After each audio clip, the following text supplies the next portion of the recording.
Hello दोस्तों, welcome back to my channel. अगर आपने अभी तक मेरे चैनल को सब्सक्राइब नहीं किया है तो जल्दी से मेरे चैनल को सब्सक्राइब कर दें। स्पेशल एपिसोड की शुरुआत में यूइंग और शाओनिंग के हाई स्कूल का टाइम दिखाया जाता है। यूइंग आज शाओनिंग की क्लास में एग्जाम दे रहा होता है। शाओनिंग ने अपने डेस्क पर मुख्तलिफ एनिमल्स की पिक्चर ड्रॉ की होती है। यहाँ पर शाओनिंग ने एक गाने का नाम लिखा होता है जिसके आगे यूइंग ब्रैकेट्स बना देता है। शाओनिंग जब अपने टेबल पर आकर बैठती है तो इसके दोस्त कहने लगते हैं कि मुझे यकीन नहीं आ रहा कि किसी और का टेस्ट भी तुम्हारे जैसा है। अपनी दोस्त की ये बात सुनकर शाओनिंग इसी गाने के नाम को देखे जा रही होती है। इसकी दोस्त कहती है कि इस एग्जाम से तुम्हारी किस्मत जुड़ी है, लेकिन शाओनिंग तो यही सोच रही होती है कि आखिर ये कौन होगा, इसीलिए ये अपने डेस्क पर कुछ लिखती है। अगली सुबह जब यूइंग एग्जाम देने के लिए आता है तो यूइंग देखता है कि शाओनिंग ने यहाँ पर ये लिखा होता है कि क्या तुम्हें भी इस गाने के बारे में मालूम है? मेरा नाम शाओनिंग है, तुम्हारा नाम क्या है? ये पढ़कर यूइंग को वो मोमेंट याद आता है जब इसने शाओनिंग को पहली बार देखा था। यूइंग जवाब में लिख देता है कि मेरा नाम यूइंग है। इतने में यहाँ पर तेज बारिश शुरू हो जाती है। कुछ देर बाद यूइंग अपना जवाब इरेजर से मिटा देता है। अब फिजिकल एजुकेशन की क्लास में यूइंग 100 मीटर की रेस लगाने वाला होता है। इसका क्लासमेट कहता है कि ये रेस तुम्हारे ग्रेड्स में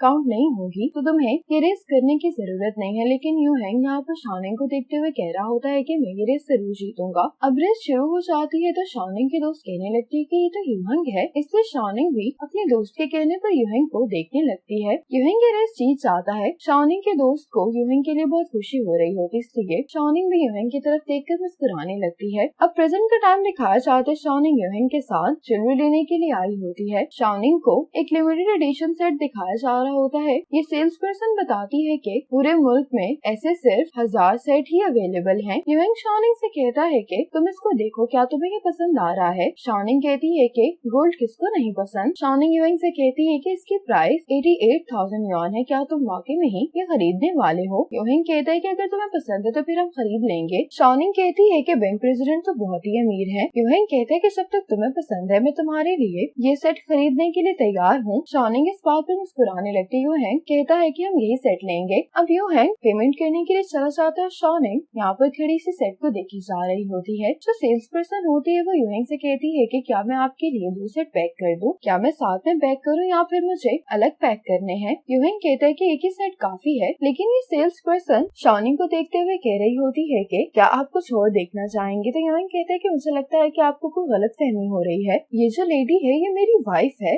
और हमारी अभी शादी हुई है। ये सुनकर सेल्स पर्सन हंसने लगती कहती है कि मुझे माफ कर दे, मुझे गलतफहमी हो गई थी। जब ये दोनों शॉप से बाहर आते हैं तो शाओनिंग कहती है कि ये सेट काफी महंगा है तो इसको मैं फैमिली हेरिटेज के लिए रख लूंगी। यूइंग ये सुनकर मुस्कुराने लगता है। कहता है कि वो कैसे? शाओनिंग कहती है कि अगर मेरी बेटी हुई तो मैं उसको उसकी शादी पर ये दे दूंगी, और अगर मेरा बेटा हुआ तो फिर मैं ये अपने डॉटर इन लॉ को दे दूंगी। यूइंग कहता है कि ऐसा नहीं होने वाला, ये सेट तो सिर्फ मैंने तुम्हारे लिए खरीदा है, यहाँ तक कि हमारे बच्चे भी नहीं ले सकते। शाओनिंग कहती है कि हनी तुम बहुत ही नाइस हो। यूइंग इसको कहते है कि अब तुम्हें मुझे हनी कहना याद आ गया है। शॉप के अंदर तो तुम मुझे बैंक प्रेसिडेंट कही जा रही थी। शाओनिंग कहती है कि मुझे माफ कर दो, मुझे तुम्हें हनी कहने की भी आदत नहीं हुई। यूइंग कहता है कि इसका मतलब है कि मुझे एक रिवॉर्ड मिलेगा। ये सुनकर शाओनिंग यूइंग को किस करती है और शॉप की सेल्स पर्सन भी दोनों को देखकर खुश हो रही होती है। अब यूइंग शाओनिंग को यहाँ से लेकर घर चला जाता है। आज शाओनिंग ब्राइडल ड्रेसेस देखने के लिए आई होती है। यहाँ पर जो लड़की होती है वो शाओनिंग से कहती है कि आपके हस्बैंड बहुत हैंडसम है, क्या आप लोग अपने हाई स्कूल से एक दूसरे के साथ हैं? शाओनिंग कहती है कि हाँ, उस टाइम पर मेरे हस्बैंड को मुझ पर क्रश हुआ करता था, लेकिन मैंने ही कभी नोटिस नहीं किया। यूइंग यहाँ पर आते हुए कहता है कि ये सिर्फ स्कूल डेज का क्रश नहीं था, बल्कि जब हमने काम करना शुरू किया तो शाओनिंग से मिलने के लिए मैच मेकिंग इवेंट पर मैंने एक अपॉर्चुनिटी क्रिएट की। मैं अपनी वाइफ से बहुत प्यार करता हूँ। शाओनिंग कहती कि मैंने भी तुम्हारा कन्फेशन सुनने के बाद फौरन हाँ कर दी थी। ये लड़की कहने लगती कि हमारी शॉप पर हर रोज न्यूलीवेड्स आते हैं, लेकिन मैंने कोई भी आप जैसा कपल नहीं देखा। आप लोगों की स्टोरी काफी रेयर है। शाओनिंग कहती कि बस क्योंकि अपने काम में बहुत अच्छा है। यूइंग कहता है कि मैं जानता हूँ। अब ये शाओनिंग के लिए ड्रेस लेकर आती है। शाओनिंग ये ड्रेस ट्राई नहीं करना चाह रही होती, लेकिन यूइंग कहता है कि तुम ट्राई तो करके देखो। अब शाओनिंग यूइंग के कहने पर ये ड्रेस ट्राई कर लेती है। यूइंग शाओनिंग उस तरह से देखकर कहने लगता है कि तुम बहुत अच्छी लग रही, क्या तुम्हें ये ड्रेस अच्छा लग रहा है? शाओनिंग कहती है कि मुझे भी ये ड्रेस अच्छा लग रहा है। यूइंग कहते हैं कि ठीक है फिर हम यही लेंगे। अब शाओनिंग एक दूसरा ड्रेस पे ट्राई करती है। यूएंग इसको इशारा करता है कि ये ड्रेस भी तुम पर अच्छा लग रहा है। अब शाओनिंग एक और ड्रेस ट्राई करके आती है। यूएंग कहता है कि ये काफी अच्छा लग रहा है। शाओनिंग इससे कहती है कि इतने ड्रेसेस ट्राई करके अब मैं थक गई हूँ। यूएंग कहता है कि अगर तुम अभी से थक गई हो तो फिर हम लोग कल वेडिंग फोटोज कैसे लेंगे। शाओनिंग हंसते हुए कहती है कि इसके लिए तो तुम्हें मुझे खींचना पड़ेगा। यूएंग शाओनिंग को हक करते हुए कहता है कि मैं तुम्हें रिचार्ज करता हूँ। यूएंग शाओनिंग से कहता है कि तुम फिक्र नहीं करो, तुम ये कर सकती हो। रात में शाओनिंग यूएंग को कॉल पर कह रही होती है कि बैंक्वेट से एक रात पहले हम दोनों को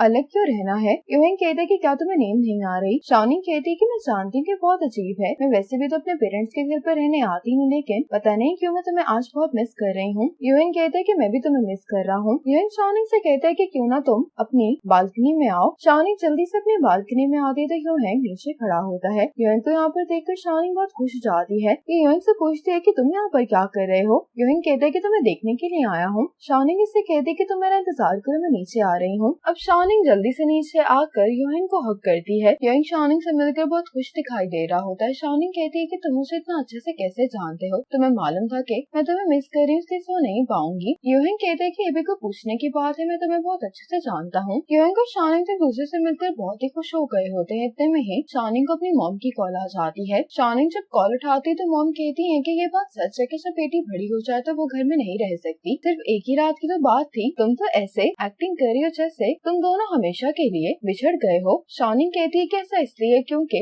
आपके सन इन लॉ के साथ मेरा रिलेशनशिप बहुत अच्छा है। शाओनिंग कहती है कि जब आप और डैड यंग थे आप दोनों भी तो ऐसे ही थे। डैड मॉम से कहने लगते हैं कि आखिर आपने अपनी बेटी से क्या कहा है, आपसे तो मैं बाद में निपटूंगी। डैड कहते हैं कि मैंने तो कुछ नहीं कहा। मॉम शाओनिंग से कहती हैं कि तुम जल्दी से वापस आ जाओ क्योंकि कल हमें बहुत काम करना है। यूएंग शाओनिंग से फोन लेकर कहने लगता है कि मॉम हमने आपकी बात सुन ली है, शाओनिंग कुछ ही देर में वापस आ जाएगी। मॉम यूएंग से कहती हैं कि तुम वापस जाते हुए बहुत एहतियात से गाड़ी चलाना। यूएंग मॉम को गुड नाइट कहकर कॉल बंद कर देता है। यूएंग ऊपर देखकर कहता है कि तुम्हारी मॉम अब यहाँ पर नहीं है, तो ये शाओनिंग को फिर से हक कर लेता है। शाओनिंग कहती है कि मेरी मॉम तुम्हें बहुत पसंद करती है, तुमसे कितने प्यार से बात कर रही थी वो। यूएंग कहता है कि मेरी पर्सनैलिटी ऐसी है कि सब मुझे पसंद करते हैं। यूएंग शाओनिंग से कहने लगता है कि अब काफी देर हो गई है, तुम्हें जाकर आराम करना चाहिए। शाओनिंग यूएंग से कहती कि कल तुम मुझे जल्दी से पिक करने के लिए आ जाना। यूएंग कहते कि ठीक है। अब शाओनिंग यूएंग को बाय करके यहाँ से चली जाती है। यूएंग और शाओनिंग ने ये बैंक्वेट अपने घर में ही अरेंज किया होता है। साओफेंग यूएंग को ड्रिंक करने के लिए कह रहा होता है, लेकिन यूएंग ड्रिंक करने से इनकार कर देता है। साओफेंग इससे कारण पूछ रहा होता है। यूएंग यहाँ पर बैठने के बाद सबको बताता है कि मैं और शाओनिंग फैमिली प्लान करने के बारे में सोच रहे हैं। मॉम कहती है कि क्या वाकई में इस बात पर शाओनिंग मुस्कुराने लगती है। ये सुनकर मॉम डैड तो बहुत खुश हो जाते हैं। साओफेंग कहता है कि तो वाकई में बहुत खुशी की खबर है, इसलिए हम सब लोग ड्रिंक करते हैं। ये सब लोग आज बहुत खुश दिखाई दे रहे होते हैं। स्पेशल एपिसोड का पार्ट 1 यहीं पर खत्म हो जाता है।